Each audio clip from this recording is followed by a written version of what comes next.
5 years into our marriage, we found ourselves sitting across from each other in a cozy little restaurant, supposedly celebrating our anniversary. I could still remember when we first met. It was at some university networking event. Vivian caught my eye right away, standing out from the crowd with this unique mix of confidence and ambition that drew me in. She wasn't just another pretty face. She had this sharpness about her, knew exactly what she wanted. Back then, she was all about a career in business, and I couldn't help but feel proud, like I'd finally met someone with real goals, not just the typical college fantasies. But that night at dinner, something struck me. She was sitting there, looking as beautiful as ever, reminiscing about when we first started out, but there was a strange distance in her eyes. She'd laugh and try to pull me into some old story, but it felt hollow, like she was only half there. I couldn't put my finger on it then, but there was this unsettling feeling, a gap between us I just couldn't ignore. After that dinner, things carried on. I was caught up with work, the usual projects, and joking around with coworkers about weekend plans, swapping stories about the struggle for work-life balance. Routine stuff. Meanwhile, Vivian started coming home later and later. She blamed it on work, a big project, or some important client they were trying to win over. I didn't think much of it at first. She'd always been ambitious, dedicated. But soon it was every night, and whenever she got back, she seemed different, like she was somewhere else entirely. She'd start talking about her boss, Luca, with this excitement in her voice. Too much excitement. She'd say things like, "Luca's got such an incredible vision," or "Luca really knows how to make things happen." The way she spoke about him, you'd think the guy was a saint. I tried to brush it off. We'd been married long enough that I didn't want to start doubting her just because she had a new boss. But it started to wear on me. I'd be sitting there, waiting for her to come home, hoping we'd talk about our days, have a regular conversation, but she'd go right back to talking about him, her face lighting up in a way that made my stomach twist. I kept telling myself it was just work, trying hard not to be that guy, not to turn into some jealous fool. But it didn't stop there. She started planning her days with this intense precision, like she was mapping out every single minute. Vivian's always been organized, sure, but this was something else entirely. I'd try to make plans with her, suggest we do something fun or just have a quiet weekend at home, but she always had an excuse. "I have a big presentation coming up," or "I promised I'd help out with this project." It was always about work. She was building a wall, shutting me out piece by piece, like there was no space left for me in her life. Then there was her phone. It used to be out in the open, lying on the table when we were around each other, but now it was always on silent and she kept it close. She'd reply to texts in another room, or if I happened to walk in, she'd quickly tuck it away, giving me this forced smile like there was nothing to see. And every time I tried to ask about it, she made me feel like I was overreacting. "It's just work stuff, Finn," she'd say, as if that was supposed to explain everything, as if I had no right to question it. But that smile of hers, it felt more like a barricade than any kind of reassurance. And that knot in my gut only tightened. One night, I remember it vividly, we were having dinner, trying to just have a normal evening together, and she started talking about Luca again. But this time, it was different. She didn't just mention him. She was going on about how impressive he was, how focused, how he'd accomplished so much in such a short time. Her admiration was obvious, painfully so. I just sat there, nodding, trying to hide the sick feeling of jealousy that was rising up in me. But the way she spoke about him, I couldn't shake the feeling that I was just background noise now, like I was something she'd moved past without a second thought. After dinner, I tried to reach her, tried to get her to open up, maybe talk a little about what was really going on. I asked if she was stressed or overwhelmed with all the work she was taking on. She just looked at me, let out this small laugh, like I was making a big deal out of nothing. "I've got it all under control, Finn," she said, with this look that was almost smug. She didn't need my comfort, didn't want my questions. She had her own world now, and I wasn't a part of it. That's how it felt, like I was on the other side of an invisible wall she'd put up. That night, lying in bed next to her, staring at the ceiling, I felt helpless. It's one thing when two people drift apart over time naturally, but this was different. This felt like something was pulling her away from me, something I couldn't see or fight. I hated it. I hated lying there feeling useless, drowning in doubts and insecurities. And every time I tried to bring it up, to get her to talk, she'd brush me off, like I was just being paranoid. I didn't want to push too hard, didn't want to look needy or insecure, but I knew something was wrong. She was slipping away, and all I could do was sit there, feeling that awful ache grow. I kept telling myself it was just work stress, that she'd come back to me eventually. But each day, it felt like she was drifting further and further away, like I was holding on to something that wasn't even there anymore. And honestly, I was scared to confront it, afraid of what I'd find if I did. So I kept my mouth shut, hoping, waiting, but deep down, I already knew I was losing her. Looking back now, I wonder if I should have said something sooner. Maybe if I'd asked her outright, if I hadn't let the doubts gnaw at me in silence. But that knot in my stomach was getting tighter every day, and soon, things started happening that I couldn't just brush off as paranoia. One regular weeknight, we finally sat down to have dinner together, something that had become rare with her new schedule. We were halfway through the meal when her phone buzzed. Nothing unusual, except she grabbed it so fast, I barely even registered the sound. She looked at the screen, and I noticed this flash of nervousness cross her face. I tried to stay casual, asking, "Who's calling at this hour?" She paused, didn't answer right away, and that silence hit me like a warning bell. Then she cleared her throat, forced a smile, and said, "It's just work, gee. A quick question about a project." She picked up her phone, but I saw her hands shake a little, her voice faltering. Before I could say anything else, she got up, saying she'd take it outside so it wouldn't interrupt our dinner. "Just a minute," she added, and disappeared down the hallway. She was gone for longer than a minute. I sat alone at the table, listening to the silence of the house, my food growing cold while my mind ran wild with thoughts I didn't want to think. When she finally came back, she looked almost guilty. I wanted to ask her what was really going on, push her for the truth, but she sat down and gave me this look, daring me to bring it up. So, I let it go even though I knew something wasn't right. After that, those calls became a regular thing. Strange, out-of-the-blue calls at dinner, at night, right when we were supposed to be winding down. And each time, she'd answer with that same nervous edge, insisting it was just work. But her voice had this crack in it, something unsteady that hadn't been there before. I knew, clear as day, that she was hiding something. I couldn't ignore it anymore. I needed answers. I didn't want to become the stereotypical suspicious husband, but the gnawing in my gut had gotten too strong to brush aside. So, I started asking a few mutual friends, keeping it casual, hoping I wouldn't seem desperate. One of her friends mentioned that Vivian had been spending extra time with Luca, not just during work hours but also going out for drinks with colleagues. "She's probably just networking," my friend had said, shrugging it off. But I couldn't shake the thought.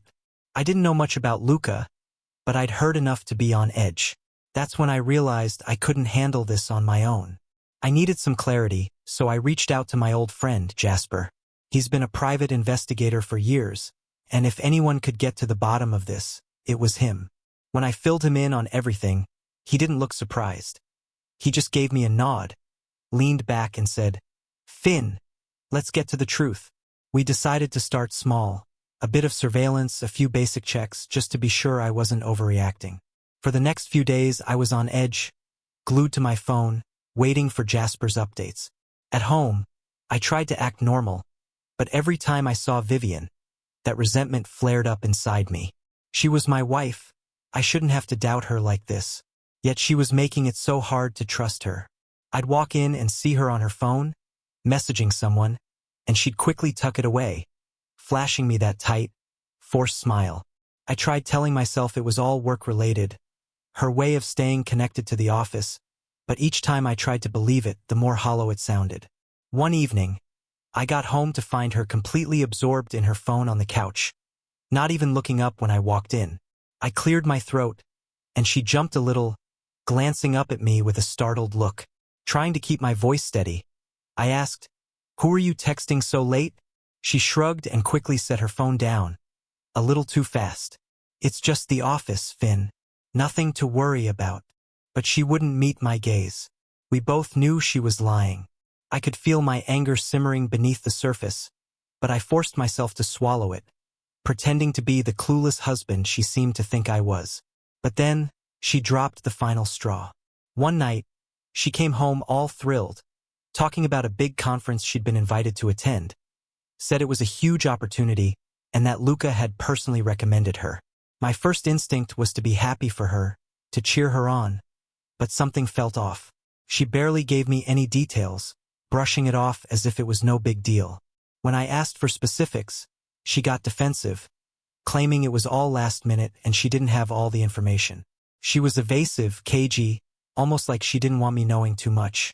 Lying in bed that night, staring at the ceiling, I realized I couldn't keep ignoring this. She was hiding something, and I was going to find out the truth, even if it shattered everything we'd built. The day I finally uncovered what was really going on was a day that felt strange right from the start, like the world knew something I didn't. Jasper and I had been planning for weeks, and he'd finally set up a tracker on her phone. I hated that it had come to this, that I was now the kind of husband who needed a tracker just to know where my wife was. But there I was, checking my phone every hour, every notification making my heart race. The weekend of the conference arrived. She packed a small suitcase, tossed in a few dresses, and left with barely a goodbye, her eyes bright with an excitement I hadn't seen in a long time. She assured me she'd call when she got there. "It's just work, Finn," she said with a smile that held no worry. But I knew better. Inside, I was a mess.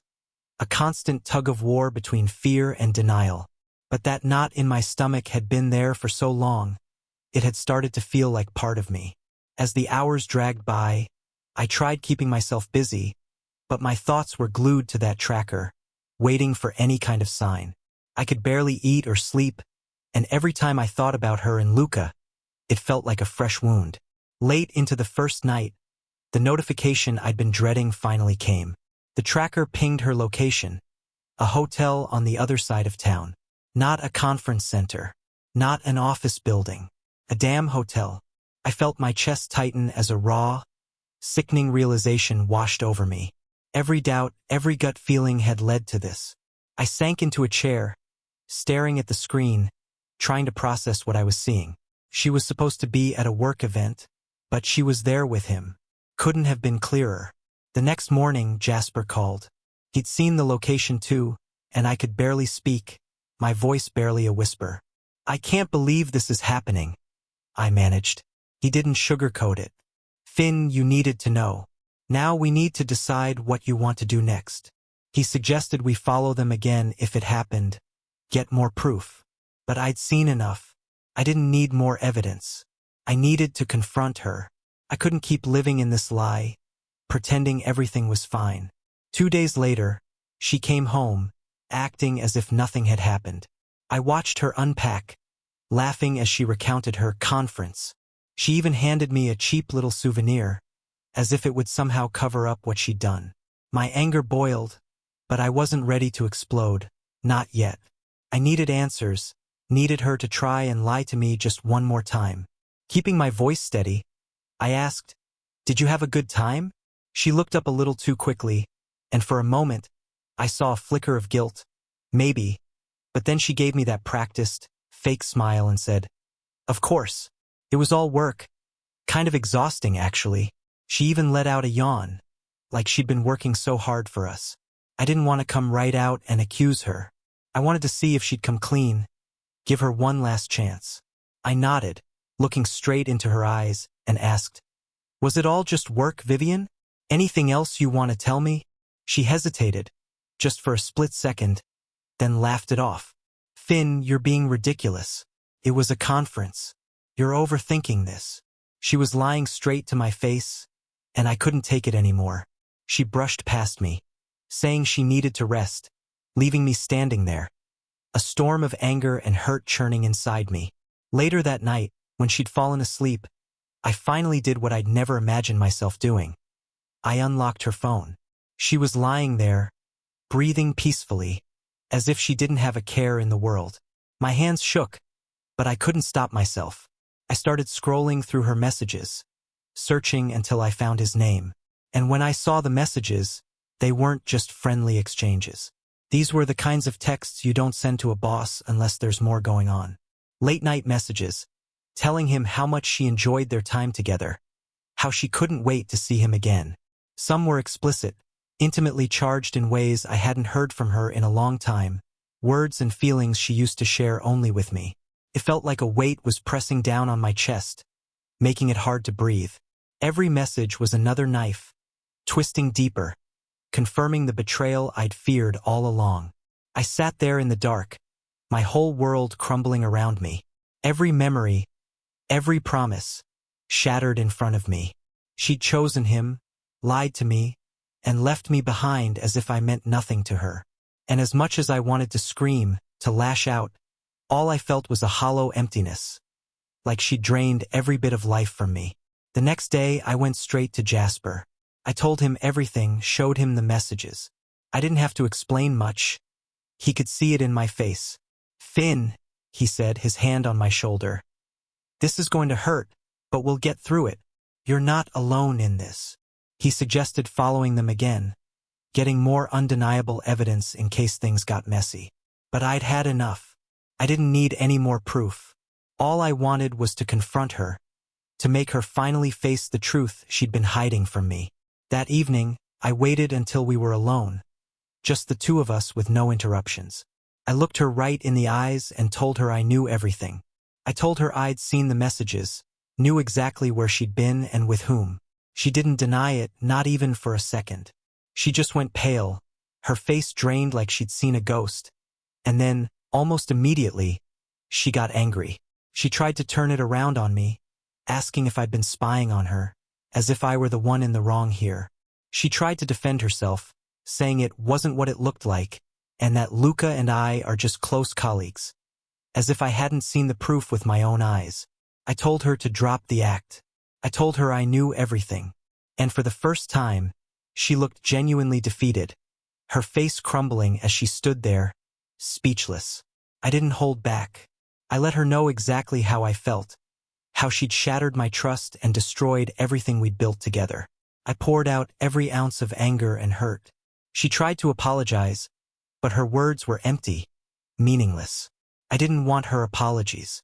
I wanted the woman I'd married, the life we'd promised each other. But that woman was gone, replaced by a stranger who'd ripped out my heart without even a hint of remorse.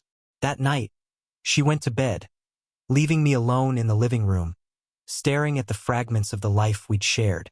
And that's when it truly sank in. I was alone. She wasn't my wife anymore, not in any way that mattered. And in that moment, I realized there was no going back. She'd made her choice, and now it was time for me to make mine. When you hit rock bottom, your mind goes to places you never thought it would. After that confrontation, I was done. I couldn't let her get away with this, not after everything she'd put me through. The lies, the sneaking around, treating me like a fool in my own home. But I wasn't just going to sit around, drowning in my anger. No, I had a plan, one that would hit her where it hurt. I picked up the phone and called Helen, her mother. I didn't know exactly what I was going to say, but I knew I wanted her to see the mess Vivian had left in her wake. Helen answered on the first ring, and I invited her over, saying I needed someone to talk to.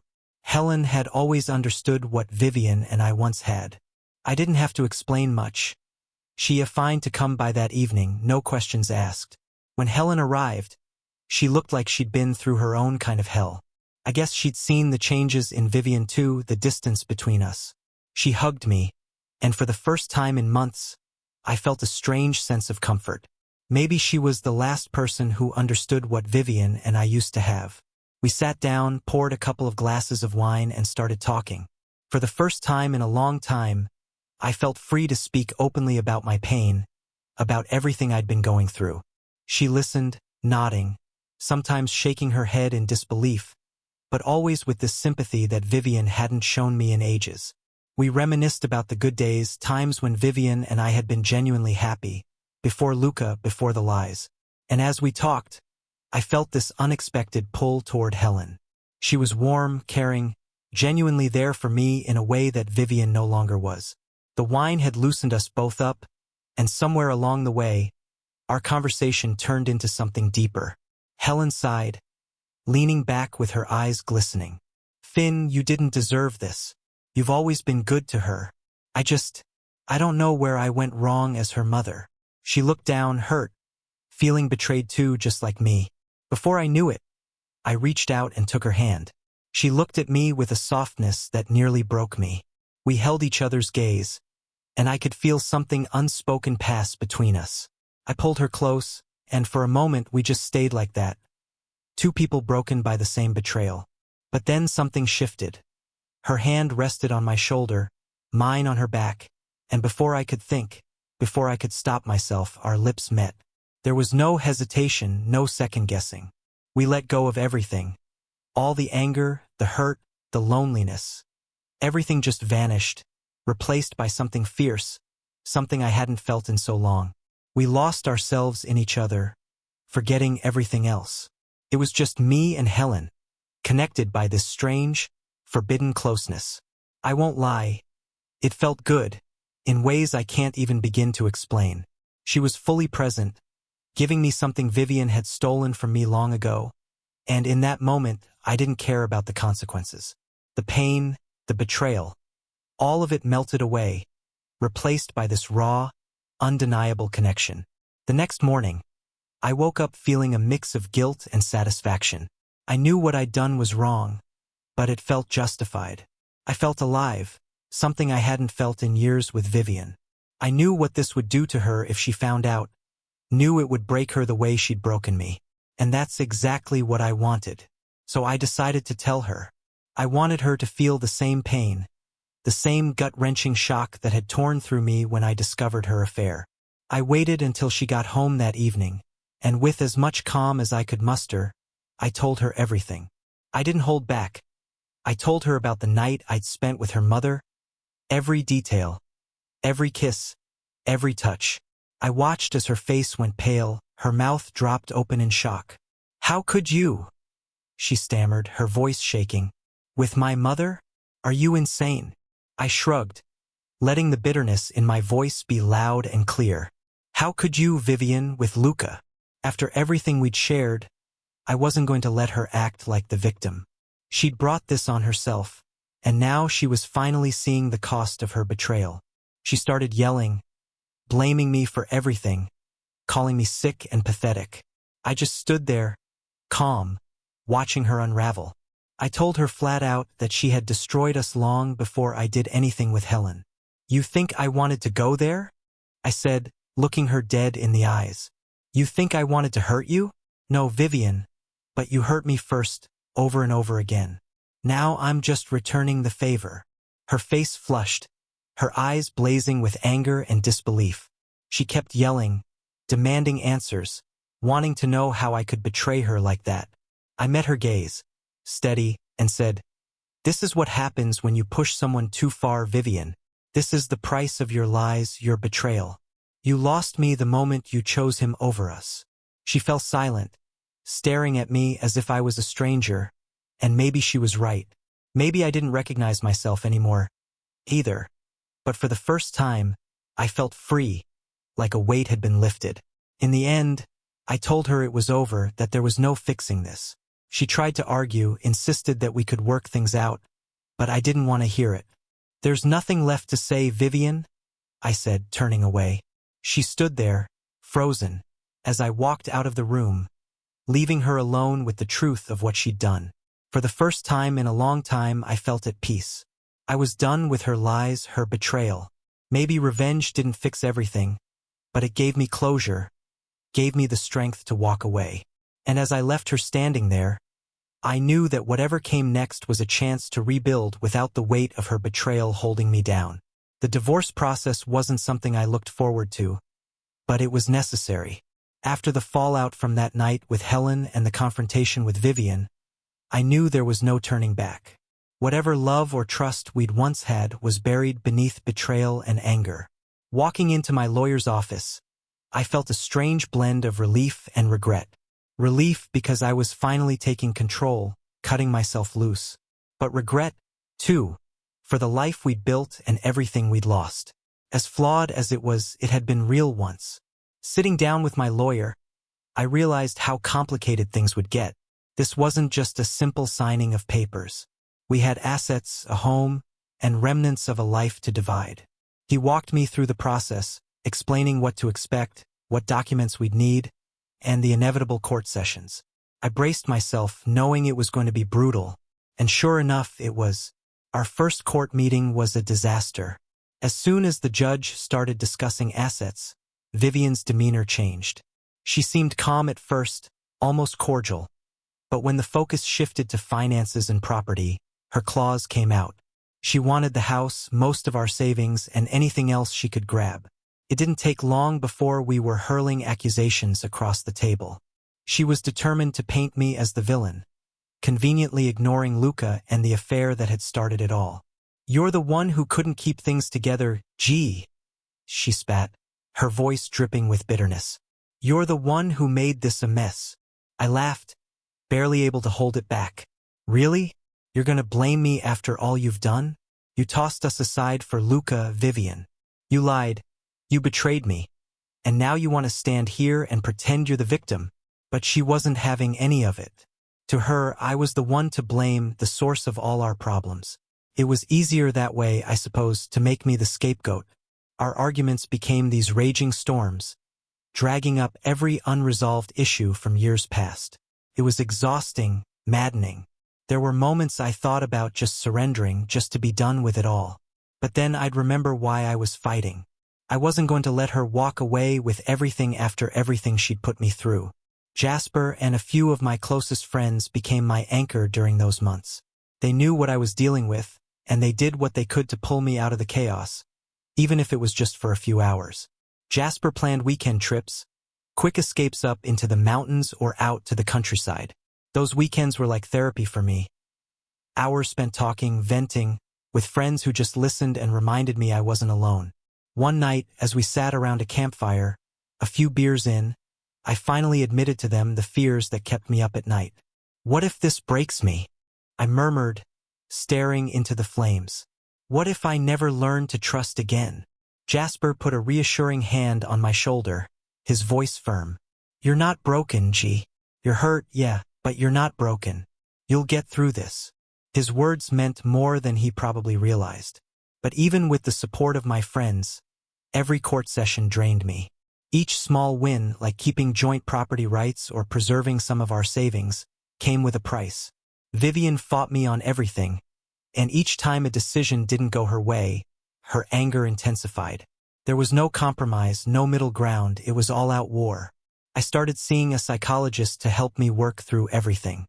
I needed a place to unpack all the anger, the hurt, and the frustration that kept rising up. Therapy became a refuge, a place where I could admit my fears and talk about the future without judgment. The sessions were tough, forcing me to confront layers of pain and disappointment, but they were also freeing. My psychologist encouraged me to take things one day at a time, to focus on rebuilding myself instead of worrying about the future. After countless court dates and agonizing discussions, we finally reached the end. Vivian and I sat across from each other in the lawyer's office, the final divorce papers laid out between us. She looked worn down, tired, and for a brief moment, I thought I saw a glimpse of the woman I'd once loved. But that was long gone. Whatever we'd had was over, and I wasn't going to let memories cloud my resolve. The lawyer asked us to sign, and I took a deep breath, feeling a weight lift as I signed each line. Vivian signed too, her face blank, her movements mechanical. She handed the papers back without a word, gathering her things without looking at me. I stood up, feeling like I just finished a marathon. Exhausted but, for the first time, free. As I stepped out of the office, the cool air hit my face, and I took the deepest breath I'd taken in months. The anger, the bitterness. It all seemed to drift away, replaced by a peace I hadn't felt in what felt like forever. This was my new beginning. I didn't know what lay ahead, but for once, that didn't scare me. It felt like an open road, and I was ready to face whatever came next. When the dust of the divorce finally settled, I found myself in unfamiliar territory. The life I'd known was gone, and for the first time in years, I only had myself to think about. It was daunting, but I knew I couldn't let the bitterness define me. I had a second chance, a blank canvas, and I wasn't about to waste it. I decided to invest in myself for a change. I'd put so much energy into a relationship that was broken beyond repair. Now it was time to focus on me. I signed up for career development courses, attended seminars, and even threw myself into a few workshops. I wasn't sure exactly where I wanted to go, but I knew that the more I learned, the more options I'd have. It felt good to have something new to focus on, something that had nothing to do with my past. A few months into this new chapter, I landed an opportunity with a different company. A fresh start in every way. I was surrounded by people who didn't know anything about my past, and that felt liberating. That's when I met Amelia. She joined a few weeks after I started, and we ended up working together on a project. I remember our first conversation. She had this quiet strength, an unspoken resilience that I recognized immediately. As we got to know each other, I realized we had more in common than I'd expected. She'd been through her own struggles, her own share of heartbreak. She shared her dreams, her fears, the things she'd lost along the way. And for the first time since Vivian, I felt something real. A connection that wasn't clouded by lies or hidden agendas. It wasn't love at first sight. It was something deeper, something that grew naturally through conversations and shared experiences. Amelia and I started spending time together outside of work. We'd go out for dinner, have long talks over wine, and I found myself looking forward to each time we met. On weekends, we'd take short trips, explore places we hadn't been before. She wasn't just a distraction. She was someone who understood me in a way that felt genuine. As my relationship with Amelia developed, I knew I still had work to do on myself. I continued seeing my psychologist, working through the remaining anger, the doubts, and the fears that hadn't quite let go. Therapy wasn't easy. Some days I felt like I was reopening old wounds, but over time I started to feel lighter, stronger. I took up running and joined a local gym. Physical activity became an outlet, a way to channel my emotions and keep myself grounded. I reached out to friends I hadn't spoken to in ages, reconnected with family, and realized how much support I'd had all along. I hadn't been alone. I'd just been too lost in my own pain to see it. My friends and family had been there all along, and they welcomed me back without hesitation. Sometimes, memories of Vivian would still sneak up on me, and the sting of betrayal would flare up. But each time it felt a little less painful. I reminded myself that she was just a chapter in my life, a chapter that had closed. I couldn't change the past, but I could choose how much power I gave it over my future. One evening, Amelia and I sat on a hill watching the sunset after a long day. We'd gone hiking, just the two of us, far from any distractions. As I looked out over the horizon, feeling the warmth of the sun on my face, it hit me just how far I'd come. The life I'd left behind, the pain, the heartache. It had all been part of a journey that brought me here. I turned to Amelia, and she smiled, like she could read my mind. She didn't need to say anything. Her presence was enough. I'd found something real, something built on trust, respect, and understanding. In that moment, I made a promise to myself. I'd never let anyone or anything take away my happiness again. I was done looking back. My life was right in front of me now, ready for me to live it. As the sun dipped below the horizon, casting a golden glow over everything, I felt a deep peace settle over me. This was my new beginning, my chance to start fresh. I took a deep breath, closed my eyes, and embraced the future, ready for whatever lay ahead.